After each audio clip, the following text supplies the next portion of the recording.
selamat malam. Gulai ngau aku baru ini maneng Doraemon. Jadi ini bisi nerima siti cerita tu dikenatai ke sikuk peninga kita hari bintulu. Ke bernama Diana. Selamat lemai ini jadi ucuk Diana tu ngirum ke kita cerita tu lemai tadi. Jadi ini kemantai ke cerita tu malam. Jadi ini merik selamat malam mau ucuk Diana.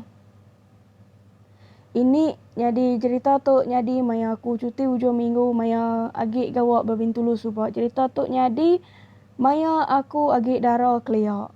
Piak ku Diana. Jadi aku pulai hari bintulu ke Miri laban ke cuti hujung minggu. Ko jako aku kak pulai kak nurun tumu pagi teng laban agik bisik pengawak ke nanggu nya alai aku pulai ke Miri malam. Datai ba jalai simpang nabau. Aku alu nak nyamai hati laban malamnya jarang amai kereta ke bisi mansak. Tambah megak jalai nyabau nya subak petang empai bisi. Empai dipasang ke perintah lampu jalai. Kedua lagi jalai nyabau nya sigi endang nya mayuh nyimpan misteri. Pengelama aku kegawa bebintulu baru sekali nya meh aku nengeh jalai nyabau maya malam hari. Maya ke nengeh jalai nyabau. Dia aku bisik medak siku induk ngenak baju burek.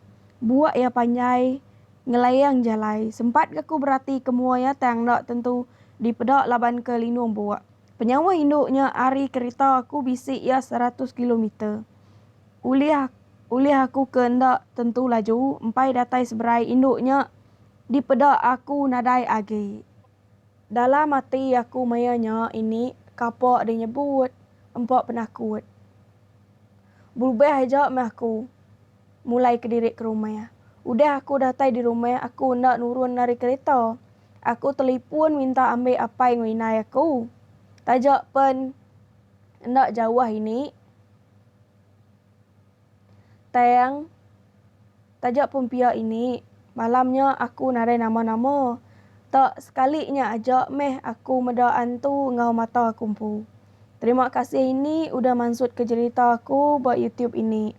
Jadi nya ajak me cerita pandai kita hari ucuk Diana. Terima kasih ucuk Diana laban udah berkongsi ke pengalaman di ngau peninga kita. Terima kasih ucuk laban udah ngirim ke cerita dia tadi.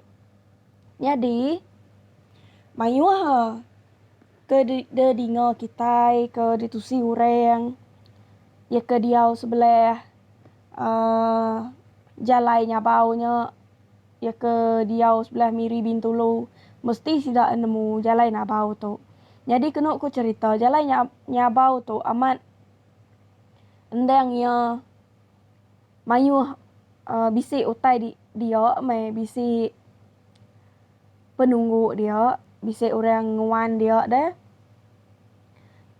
Jadi subak kena ko orang dah jarang orang kak mansak jalai nengeh jalai nyabau nya. Maya malam hari. Jadi jalai nyabau nya masuk ke kibak. Simpang jalai lama Miri Bintulu. Jadi siapa ke diau ba Miri Bintulu sida nemu lagi cerita ke cerita bertentang ngau jalai nyabau tu. Jadi nangkak tu dulu meh cerita kita malam tu au. Jadi tu cerita pandai ya. Okay. Elok kita dekat datai baru ngau cerita ke baru. Ini ngarap ke kita ana lejuk, ni ngakini berjaku, ni ngakini bercerita, piak megak kita ke dekat datai ke cerita nadai salah megak. Tau madah ngagi ini, tau berkongsi ke cerita kita yang ngau ini. Jadi nakak tu lulu au kita ke malam tu. Terima kasih ya ngagi Diana, ngagi semua bala ucuk keninga ini. Kucak-kucak. Bye bye.